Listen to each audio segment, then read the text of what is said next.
En ciertos terrenos se manifiesta un fenómeno denominado sumidero. En él, la tierra se abre de forma repentina, creando un abismo que engulle todo lo que se encuentre sobre él: viviendas, automóviles, árboles e incluso personas. Aunque a primera vista parezca que esto ocurre sin causa aparente, la realidad es que estos eventos no surgen de la nada, sino que se desencadenan por procesos subyacentes. El sumidero se origina cuando, bajo la superficie, un movimiento constante de agua va debilitando la estructura del suelo, hasta que éste cede y colapsa. Lo interesante es que dicho deterioro no se percibe fácilmente desde arriba. Sin estudios detallados del subsuelo, únicamente somos conscientes del problema cuando las devastadoras consecuencias ya son evidentes. De forma similar, las sequías en nuestro interior no aparecen de manera súbita ni sin motivo. No es que hoy mantengamos una relación vibrante con el Señor y al día siguiente nos encontremos en medio de un desierto espiritual. Son pequeños cambios y dificultades, acumulándose de manera casi imperceptible en nuestra vida, los que de pronto nos conducen a una sequía en lo espiritual. Existen diversos caminos que pueden llevarnos a ese desierto interior. Aquí te comparto 4 de ellos. Número 1. El camino de la ceguera. Quienes no están en Cristo poseen un alma desierta, un vacío que suplica ser colmado. Por ello, el no creyente se ve inmerso en una búsqueda interminable y sin frutos, intentando llenar ese abismo y apaciguar la sed que inunda su corazón. El inconveniente es que, a menudo, se procura saciar esa sed en lugares equivocados, donde se hallan supuestas fuentes que ofrecen, de manera momentánea, la anhelada sensación de plenitud, pero que finalmente dejan intacto el vacío y generan una sed aún mayor. En Jeremías capítulo 2, versículo 13, se nos revela un detalle muy importante sobre esta realidad. Porque 2 males ha hecho mi pueblo. Me dejaron a mí, fuente de agua viva, y cavaron para sí cisternas rotas que no retienen agua. El pasaje resume 2 errores cometidos por los israelitas. Primero, rechazaron al Señor, la fuente del agua de la vida. Segundo, construyeron sus propias cisternas defectuosas, incapaces de retener el agua. Hoy en día, muchas personas han cavado sus propias cisternas y beben de ellas, sin encontrar satisfacción. Algunos buscan el dinero y otros la fama, pero una vez que experimentan ambas cosas, nunca encuentran lo suficiente como para satisfacerse. De esta manera, una de las características espirituales que pueden terminar llevando a alguien a una vida de desierto es la ceguera espiritual. El alma vacía y ciega va buscando de un lugar a otro, pero nunca se satisface ni encuentra la verdadera fuente de agua de vida, que es Cristo nuestro Señor. Agustín de Hipona dijo: «Nos creaste para ti, y nuestro corazón andará siempre inquieto mientras no descanse en ti». Número 2. El camino del sufrimiento. Las pruebas que afrontan los cristianos buscan formarnos a imagen de Cristo, no dañarnos. Sin embargo, interpretar nuestras aflicciones de esta manera y encontrar alegría en medio de ellas requiere que nuestras almas estén firmemente arraigadas en el Señor y su palabra. En ocasiones, cuando nos hallamos sumidos en el sufrimiento, nuestras fuerzas se agotan, nos sentimos emocionalmente exhaustos y nuestra fe empieza a desvanecerse. Hemos estado orando y suplicando al Señor que transforme nuestra situación, pero su respuesta parece tardar o manifestarse de un modo distinto al que esperábamos. En ese punto, comienza a surgir una voz interna, alejada de la verdad, que se cuestiona si Dios ha olvidado a este alma en dolor. Ponemos en duda el amor de Dios, perdemos la esperanza y creemos que nada bueno puede nacer de tanta aflicción. Todo esto hace que comencemos a apartar los ojos de Cristo y nos vayamos sumergiendo en nosotros mismos, en el agujero de nuestro dolor y sufrimiento. Empezamos a ver nuestras circunstancias a través de la lente de nuestro yo y no de la obra del Evangelio. Si en medio de nuestro sufrimiento permitimos que se instauren expectativas equivocadas, si nos dejamos engañar al pensar que, como creyentes, el sufrimiento no debería tocar nuestra puerta, Y si asumimos que la bondad de Dios significa que Él responde nuestras oraciones exactamente como deseamos, acabaremos con un corazón inquieto que siente que Dios lo ha olvidado. Esto nos lleva a perder la esperanza y a descuidar las promesas de propósito, sustento, consuelo y compañía que la palabra nos brinda en tiempos de aflicción, hasta el punto en que la incredulidad nos envuelve y nuestras almas se marchitan en medio de un desierto espiritual. Número 3. El camino de la soledad.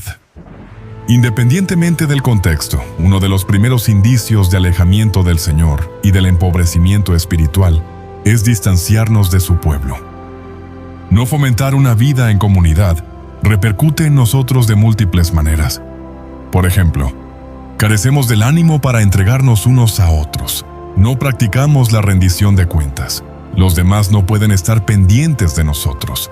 No estudiamos la palabra con otros. No participamos en la adoración colectiva al Señor. No tenemos la oportunidad de recibir discipulado. No gozamos de la predicación fiel de la palabra. La falta de estos elementos genera en nuestro corazón una sequedad que nos conduce a desiertos espirituales. Recuerda que, para que un carbón siga encendido, necesita estar junto a otros. De lo contrario, se apagará. Número 4. El camino del agotamiento. La debilidad física a menudo nos conduce a la fragilidad espiritual.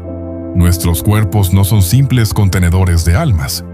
Debemos recordar que la vulnerabilidad y las imperfecciones de este mundo nos afectan tanto en lo físico como en lo espiritual.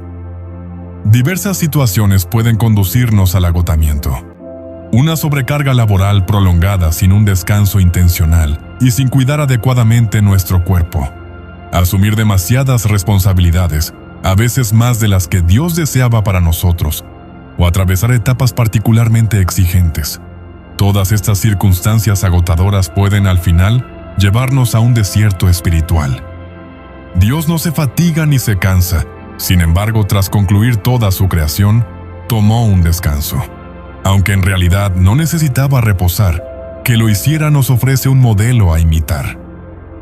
Cabe también señalar que podemos encontrarnos en un desierto espiritual al experimentar una depresión, donde una tristeza profunda y la falta de un propósito claro marcan nuestro día a día. Si te identificas con esta situación, te animo a buscar ayuda profesional y consejería bíblica. Amado hermano, reconocer las sendas que podrían llevarnos a una temporada de sequedad espiritual es uno de los primeros pasos, aunque no el único. Debemos identificarlas manteniendo la mirada puesta en aquel que puede hacer fluir ríos de agua viva en nuestro interior una vez más.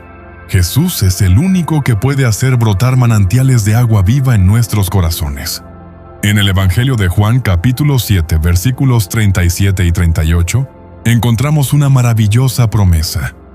En el último y gran día de la fiesta, Jesús se puso en pie y alzó la voz, diciendo: «Si alguno tiene sed, venga a mí y beba. El que cree en mí, como dice la Escritura, de su interior correrán ríos de agua viva». Aquí tenemos, una vez más, una referencia al libre albedrío. Si alguno, y esto le incluye a usted también, Dios le está ofreciendo un regalo. También aquí se presenta la elección. La pregunta es, ¿tiene usted sed? Quizá usted haya estado bebiendo de los pozos llenos de barro del mundo y ha encontrado que esa agua no sacia, que no satisface. Jesús dijo: «Si alguno tiene sed, venga a mí y beba». Entre los deseos más fuertes del ser humano están la sed, el hambre y el descanso. Verdaderamente Jesús suple todas nuestras necesidades. Para aquellos que creen en Él, Jesús ofrece un río eterno de agua viva fluyendo de su interior.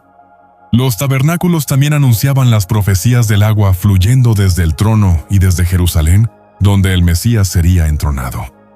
Básicamente Jesús dijo: «Pongan su confianza en mí, denme el trono de su corazón, y la vida junto con la abundancia fluirán». Así que, amados hermanos, en medio de las dificultades, cuando el temor nos invade o el agotamiento se hace insoportable, que nunca nos falte la fe. No se trata de una fe humana que se consuela pensando que las cosas saldrán a nuestro favor, ni de la fe que confía en que nuestros sufrimientos terminarán tarde o temprano, ni de aquella que espera recibir exactamente lo que pedimos, sino de una fe centrada en la persona de Jesús. Debemos confiar en aquel que venció el pecado y la muerte, en nuestro Señor de cielo y tierra, quien nos ofrece ríos de agua viva que sacian nuestra sed eternamente, recordándonos que, a la luz de la eternidad, nuestros sufrimientos son leves y pasajeros. Es la fe en aquel que permanece con nosotros en medio de la tormenta, y ha prometido no abandonarnos ni desampararnos. En Mateo capítulo 28, versículo 20, dice lo siguiente: «Y he aquí, yo estoy con vosotros todos los días, hasta el fin del mundo. Amén». Jesús envió a sus discípulos con una misión por cumplir, pero no lo hizo en solitario.